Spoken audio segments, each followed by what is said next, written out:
Hello students, आज हम देखेंगे कि यूपीएससी अपनी एग्ज़ाम कितने फेजेस में कंडक्ट करवाता है, उन एग्ज़ाम्स में कितने पेपर होते हैं और उन पेपर में कितने नंबर के क्वेश्चंस आते हैं। तो हम देखेंगे कि यूपीएससी क्या होता है। सबसे पहले हम देखेंगे यूपीएससी क्या होता है। यूपीएससी होता है यूनियन पब्लिक सर्विस कमीशन।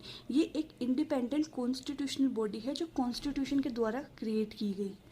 इस यूपीएससी एग्ज़ाम को हम जब क्लियर कर लेते हैं तो हमें पोस्ट मिलती है, जैसे कि आईएएस की पोस्ट मिलती है, आईपीएस की पोस्ट मिलती है, आईआरएस की पोस्ट मिलती है और आईएफएस की पोस्ट मिलती है। ये पोस्ट हमें अपनी प्रेफरेंस के अकॉर्डिंग मिलती हैं।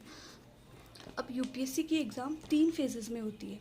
पहला prelims exam, second mains exam, third interview या जिसे हम पर्सनैलिटी टेस्ट भी कहते हैं। ठीक है। प्री जो एग्ज़ाम होती है वो साल के स्टार्टिंग में, in the sense May end तक कंडक्ट की जाती है। मेंस मिड सितंबर या एंड सितंबर तक, और इंटरव्यू जो होता है वो जनवरी या फरवरी तक हो जाता है। ठीक है। ये पूरी एग्ज़ाम पूरे 1 साल तक चलती है। ठीक। अब देखते हैं कि प्रिलिमिनरी एग्ज़ाम में कितने पेपर होते हैं। तो जब हम प्री एग्ज़ाम देते हैं उसमें 2 पेपर होते हैं जिसको हम बोलते हैं GS1 means general studies paper 1, second को हम बोलते हैं GS पेपर 2 और सेकंड पेपर को हम सी सेट के नाम से भी जानते हैं। ठीक है। तो ये दोनों पेपर ही जो होते हैं वो ऑब्जेक्टिव इन नेचर्स होते हैं। Objective in the sense in दोनों पेपर्स में ही MCQ टाइप्स क्वेश्चंस आते हैं। ठीक है। तो हम पहले देखते हैं जनरल स्टडीज़ पेपर फर्स्ट कैसे होते हैं। जनरल स्टडी पेपर फर्स्ट जो है उसमें 100 क्वेश्चंस आते हैं। ठीक है। टोटल 100 क्वेश्चंस आते हैं, 200 मार्क्स के होते हैं। ठीक है। ऑब्जेक्टिव टाइप क्वेश्चंस आते हैं, टाइमिंग हमें मिलता है 2 आवर्स का मिलता है और नेगेटिव मार्किंग होती है जो 1/3 होती है। ओके। और GS फर्स्ट पेपर है ये। अब जनरल स्टडीज़ सेकेंड पेपर हम देखते हैं।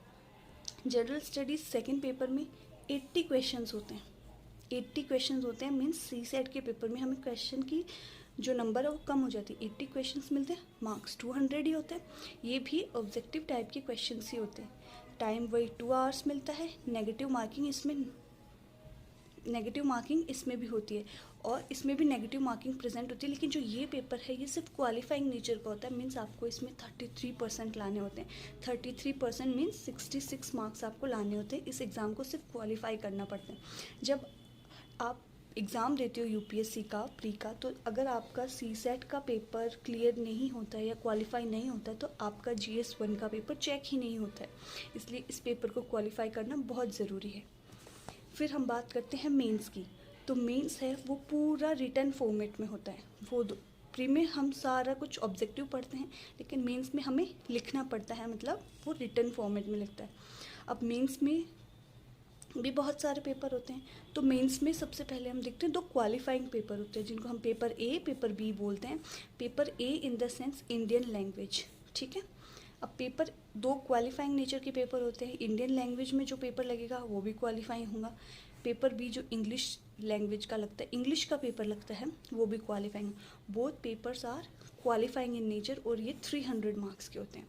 मतलब इनको सिर्फ क्वालिफाई करना है। ये पेपर्स मेरिट में नहीं जुड़ते, ना ही प्री का कुछ जुड़ता है। प्री अगर हमारी क्लियर हो जाती है तो हम मेंस के लिए एलिजिबल हो जाते हैं। और मेंस में 2 पेपर लगते हैं। Paper A is Indian language, paper B is English, और both are qualifying in nature. इनको भी हमें सिर्फ सी सेट की तरह क्वालिफाई करना है जो 300 मार्क्स का हो। अब वो पेपर्स देखते हैं जिनके मार्क्स हमारी मेरिट में ऐड होते हैं। ठीक है। उन टोटल पेपर्स का टोटल मार्किंग होते हैं 2025। टोटल मार्क्स ये होते हैं। ठीक है। अब उनमें हम देखते हैं पेपर 1। पेपर 1 होता है ऐसे जो 250 मार्क्स का आता है। ठीक है। ये जो 2025 मार्क्स हैं टोटल, इसमें इंटरव्यू के मार्क्स भी ऐड होते हैं साथ में ही। ठीक है। तो हम पेपर 1 देखते हैं। जो मार्क्स, जिन पेपर के मार्क्स हमारे मेरिट में ऐड होंगे उनमें पेपर 1 जो आता है, ये इंग्लिश और इंडियन लैंग्वेज के पेपर तो अलग ही हैं। इसके अलावा एक और पेपर होता है पेपर 1। ठीक है। उस पेपर 1 को हम बोलते हैं ऐसे पेपर, वो 250 मार्क्स का आता है। ठीक है। उसके बाद में पेपर 2 होता है जिसको हम बोलते हैं GS1।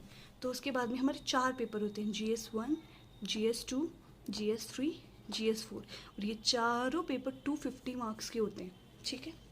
मतलब एक पेपर है वो 250 मार्क्स का होगा। इन द सेंस चारों पेपर 1000 मार्क्स के हुए। ठीक है। और इन पेपर्स को करने के लिए हमें 3 आवर्स का टाइम मिलता है। 3 आवर्स के टाइम में हमें एक पेपर कंप्लीट करना पड़ता है, ठीक है। उसके बाद में होता है ऑप्शनल पेपर। आप ऑप्शनल पेपर कुछ भी ले सकते हो जो यूपीएससी ने दिया हुआ है अपनी वेबसाइट पे कि आप कौन कौन सा ऑप्शनल चूज़ कर सकते हो। तो ऑप्शनल के आपके 2 पेपर होते हैं, पेपर 1 एंड पेपर 2, और एक ऑप्शन के पेपर का मार्क्स होता है 250, और इसके लिए भी वही 3 आवर्स आपको मिलते हैं।